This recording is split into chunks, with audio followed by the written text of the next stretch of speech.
Сәлем достар, бүгін сіздерге осындай дәмді тюльпан самсаның рецептімен бөлісемін. Алдымен қазақ тілді каналға тіркеліп, лайк басып қолдап кетіңіз. Видеоны соңына дейін көріңіз.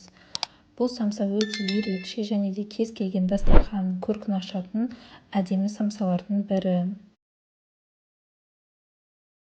Бұл самсаны дайындау үшін бізге ең бірінші 500 грамм ұн және де 1 шай қасық тұз, қопсытқышымызды қосамыз. 10 грамм бәрін жақсылап араластырамыз. Ары қарай бізге 180 грамм сары май қажет. Менде бұл жерде қолдың сары майы, сіздер кез келген маргаринді қолдана берсеңіздер болады. Осылай видеодағыдай мыжғылаймыз қолымызбен, сөйтіп песочное тесто дайындаймыз. Қамырымыз осы видеодағыдай болу керек. Сосын үстіне біз 200 грамм қаймақ қосамыз. Менде бұл жерде 10% қаймақ, магазиннің қаймағы, кез келген қаймақ жарай береді. Қаймақты салып болған соң біз қолымызбен қамыр илейміз.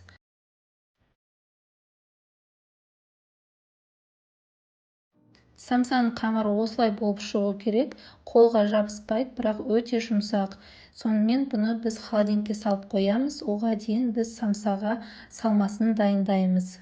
Самсаның салмасына бізге 1-2 дана картоп керек болады. Оны біз майдалап 4 бөліш қылып тураймыз, және де одан бөлек бізге пияз да қажет болады. Пиязды да майдалап 4 бөліш қылып турайсыздар.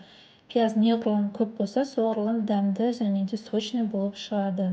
Туралған көкөністерімізді біз бір ыдысқа салып, оның үстіне біз фаршымызды саламыз. Менде бұл жерде сиыр етінен тартылған фарш, бұл жерде 200 грамм болып шығады.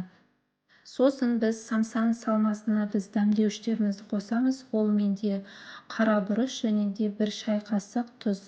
Оның бәрін жақсылап араластырамыз.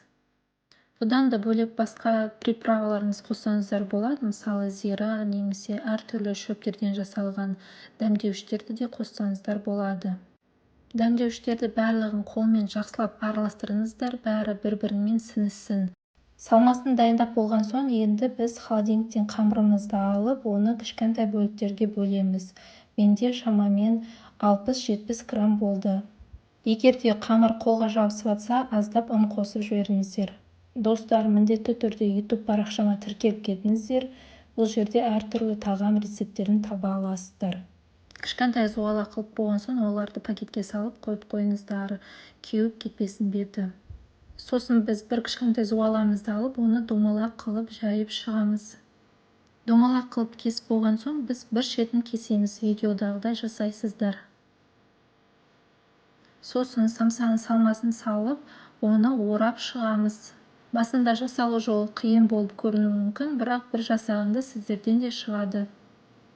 Айналдырып болған соң, сіздерде 3 бұрыш конвертик сияқты болып шығу керек. Сосын оның астын барлығын қамырларды бір-біріне қысып шығасыздар, ішіндегі салмасы шығып кетпеу үшін.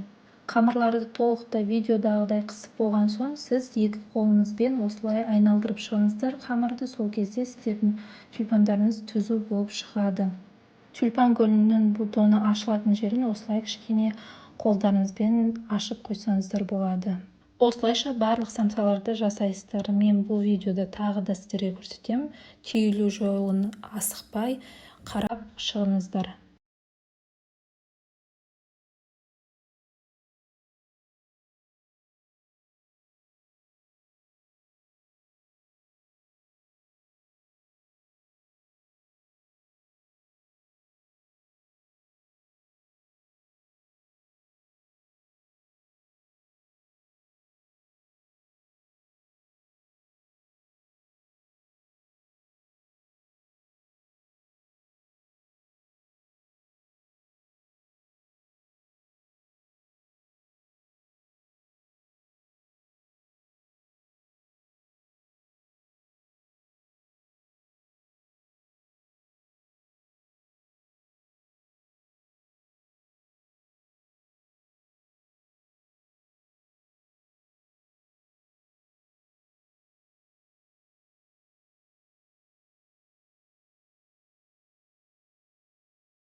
Бәрін түйіп болған соң, енді самсаның бетіне жұмыртқаны жағамыз.